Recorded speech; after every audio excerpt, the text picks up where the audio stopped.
Loman, est-ce que tu peux nous expliquer comment tu animes ton leurre souple? En fait, il s'agit, tout dépend du fond, de la profondeur du lac. On plombe entre 3 et 25 grammes.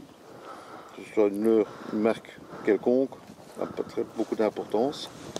C'est soit on pêche en linéaire, c'est-à-dire on lance les bordures. Voilà. On tient l'écho sondeur à l'œil, on voit des échos. On coupe la plongée et on allume le leurre soit en linéaire comme ceci, en ramenant légèrement un arrêt. Je vois que tu profites aussi de la traîne du bateau, enfin de la, tout dépend de la vitesse du bateau. Du bateau. D'accord. Et à ce moment-là, on ramène, on est dans des animations, en laissant replonger, en repartant.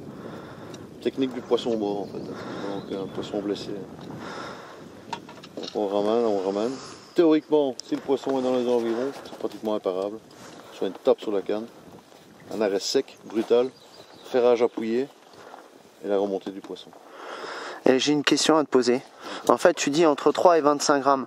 En fait, plus le poids est léger, plus le leurre souple va planer, c'est ça ou en quand fait, le leurre souple a plutôt tendance à planer. Au plus léger on pêche, au plus le leurre aura tendance à planer. Le problème, c'est si on pêche avec 4, 5, 6, 7 mètres d'eau, il faut un temps d'attente beaucoup plus long pour pouvoir pratiquer les couches d'eau inférieures. D'accord. Donc tout dépend également, parce que maintenant on pêche en dérive, donc le bateau avec le vent. Automatiquement 3 grammes c'est pas assez parce qu'on pêcherait en surface vu la dérive, le leurre aurait tendance à remonter. Donc il faut trouver le compromis du bon poids par rapport au leurre et la profondeur de pêche en fait. Ok. Donc ça c'est le plus important. Et y a pas... Vas-y. Ça c'est pour la technique du leurre souple. Le leurre souple en dérive par exemple on peut pêcher pratiquement pur vertical également. Là, il faut plomber entre 24 et 28 grammes et taper le fond. D'accord. Avec contact constant.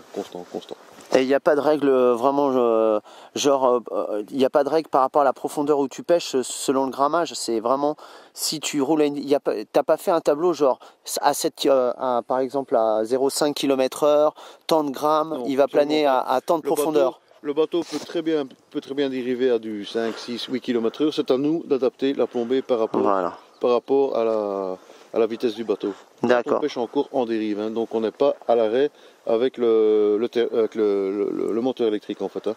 Donc ici on pratique, c'est le système de la dérive, en fait, comme aux Pays-Bas. Ok. Donc c'est à nous de juger, c'est à vous de le sentir en fait. C'est au pêcheur de sentir s'il évolue à la bonne profondeur en fait. Hein. Mais que c'est joli tout ça. Le bidule une fois. Jerk. Ouais. Alors comment toi tu animes ton jerk, dis-nous. En fait tu donnes des coups de sillon, vers le bas. Voilà, on a le jerk ici. Très réactif. Avec des billes. Il y a des modèles sans billes.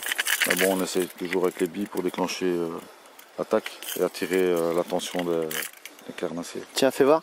Eh ben, ça va te faire plaisir, ça, mon Tom. Voilà, regarde ce qu'il a, le monsieur. Il a un Dexter. C'est énorme. Un tueur. Ouais.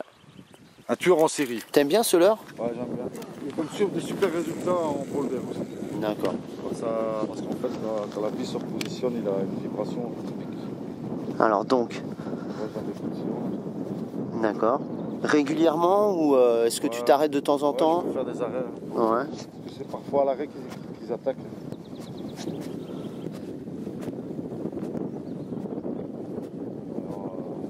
Alors, aussi de droite à gauche. Suivant avec l'arrêt, le slicing va plus loin. D'accord.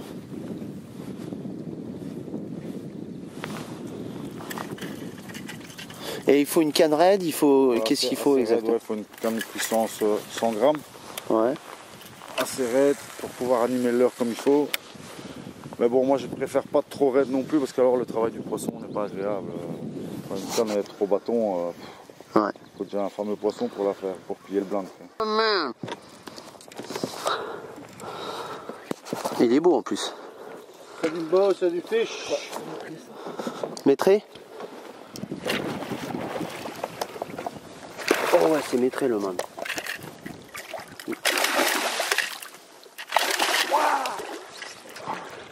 Yo le man, regarde-moi.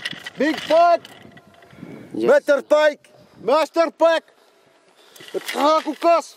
Emmailloté. Le Tommy, Dexter, Shad.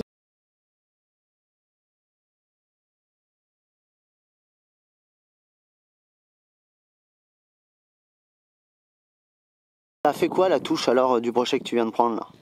De 1m01, on va dire 0,2, excuse-moi. Ça fait du bien. Ça fait mal. Ça fait mal, très mal. Mais bon, on est sport. Hein. Et tu l'as pris à quoi? Au Dexter Jerk. Yo le man. Couleur pike.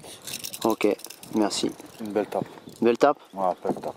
Ok, il t'a tabassé la canne quoi. À 2 mètres du bord, en chalot, boum. Yo le man. Il m'a fait plier le blanc et c'était bon. Spécial Samir celui-là? Ah non, le spécial Samir, ça c'est autre chose. C'est l'arme secrète ça. Ça c'est ce que je sors dans les 3-4 mètres de fond. Ok le man. Voilà. Johnny, Bonjour Enzo. as-tu fait un poisson du maître ce séjour? J'ai fait dernièrement un brochet d'un mètre 10 Et à quoi? au leurre souple. Et quelle leur soupe s'il te plaît? Pro Chateau Fox. Merci beaucoup. Et attends, je voulais savoir tes impressions sur ce poisson alors. Il t'a donné du plaisir ou tu l'as remonté en 2-2? En fait, ce poisson a pris mon leurre souple à la remontée à l'aplomb du bateau. D'accord. Donc j'ai été passablement surpris de la tape qu'il m'a mise. Ouais. Il m'a pris directement une dizaine de mètres de tresse. Et il avait une tête assez extraordinaire. Parce que quand il est monté sur mon leurre, il avait les ouïes tout à fait écartées. Ouais. On aurait dit un requin. Génial. Donc je l'ai vu en direct, en live. Il a replongé, il est parti avec 10 mètres. Il m'a fait un combat de, je veux dire, 7-8 minutes. Bien le man. Et après, mon T'as- collègue. T'as les photos ou pas? J'ai absolument des photos que je te transférerai. Eh bah feu maintenant!